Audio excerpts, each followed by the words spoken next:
Shalom sahabat BSJD yang dikasihi dalam Tuhan kita Yesus Kristus. Perenungan firman Tuhan hari ini bersama dengan saya Pendeta Rayuna Astuti. Saya bertugas di GKE Calon Resort Pasak Telawang. Nas yang menjadi renungan untuk kita hari ini sesuai dengan nas Almanak Gereja Kalimantan Penglis, terdapat dalam kitab Perjanjian Lama 2 Samuel pasal 11 ayat yang ke-22 sampai ayat yang ke-27. Sebelum kita bersama-sama merenungkan firman Tuhan ini, mari kita bersatu di dalam doa. Kita meminta tuntunan daripada Roh Kudus. Mari kita berdoa. Ya Tuhan Allah, terima kasih atas berkat-Mu di dalam kehidupan kami. Pada saat ini kami akan bersama-sama merenungkan akan kebenaran firman Tuhan. Mari Tuhan boleh memberkati kami, menolong kami, dan memampukan kami agar kebenaran firman-Mu ini boleh kami mengerti, kami lakukan di dalam kehidupan kami. Diberkati kami semua Tuhan, dengan sukacita kami bersama menyambut akan sabda firman Tuhan. Amin. 2 Samuel pasal 11 ayat yang ke-22 sampai ayat yang ke-27. Di bawah perikop Daud dan Batseba. Demikian bunyinya, kami bacakan untuk kita atas tuntunan Tuhan.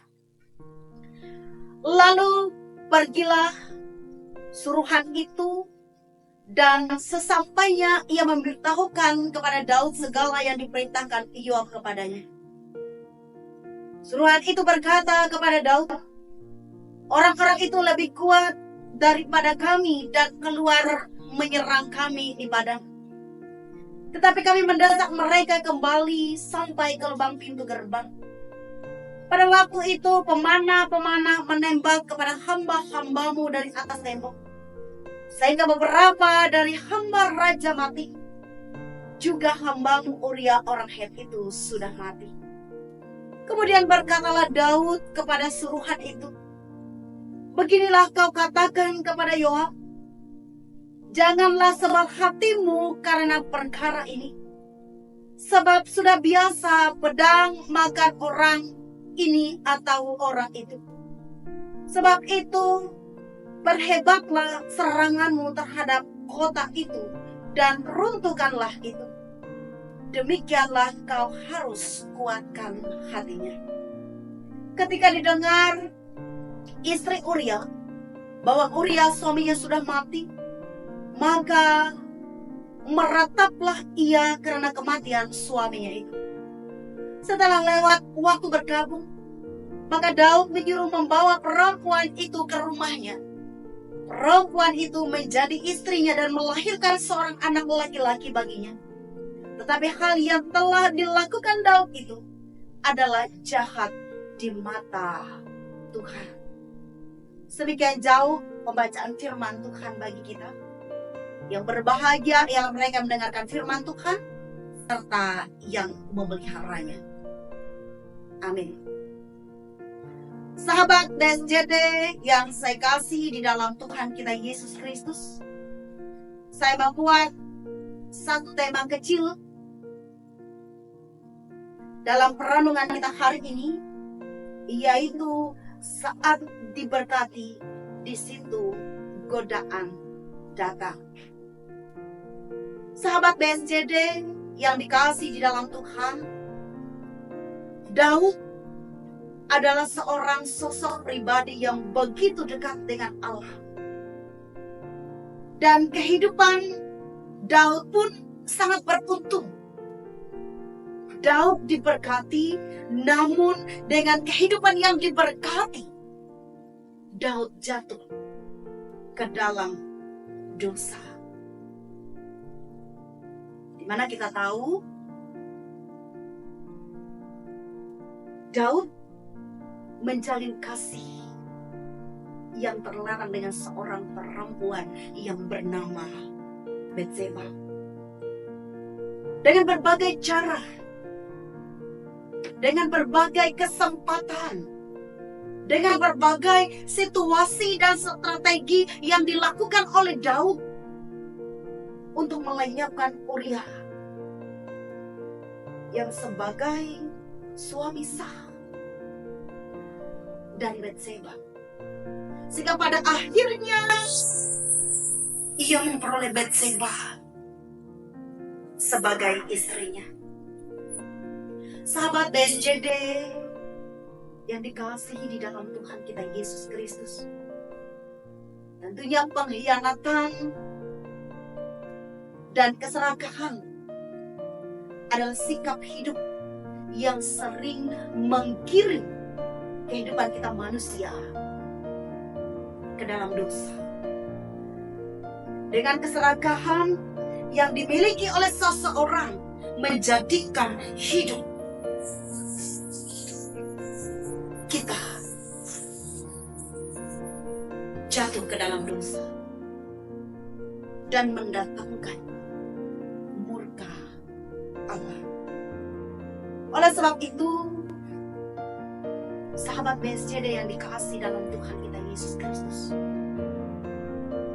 melalui nas yang diperhadapkan bagi kita pada saat ini, apa yang dapat kita pelajari dari kejatuhan Daud,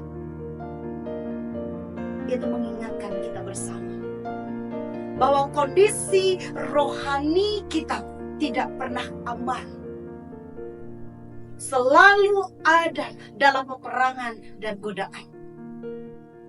Oleh sebab itu, marilah kita terus menanti firman Allah, terus mendengarkan firman Allah, terus mengikuti persekutuan, dan tidak ada saatnya untuk berhenti. Dan biarlah senantiasa hidup kita diberkati dan menjadi berkat. Sahabat BSJD, GKE telah mencanangkan dan membentuk tim gereja ramah anak dan gereja ramah pemuda dan remaja GKE. Mari kita memberi diri melalui gerakan gereja ramah anak, pemuda dan remaja ini. Mari kita bersama-sama memberikan perhatian, memberikan perlindungan kepada anak-anak, remaja, bahkan juga pemuda. Sehingga ketika kita senantiasa terus diberkati dan dipakai oleh Tuhan, dan biarlah kehidupan kita boleh terus menerima berkat dan menjadi berkat dan berkenan di hadapan Tuhan. Bukan hidup kita diberkati, tetapi mendatangkan murka Allah. Tuhan Yesus memberkati kita melewati kebenaran firman-Nya. Selamat merayakan hari gerakan ramah anak, gereja ramah pemuda dan remaja. Tuhan Yesus memberkati. Mari kita bersatu di dalam doa. Kita berdoa. Ya Tuhan Allah, terima kasih untuk firman-Mu yang mengingatkan kami bahwa kami lemah dan tidak bisa jauh daripadamu. Biarlah kami terus berjaga-jaga dan berdoa, dan kami tetap di dalam jalan Tuhan. Amin. Shalom.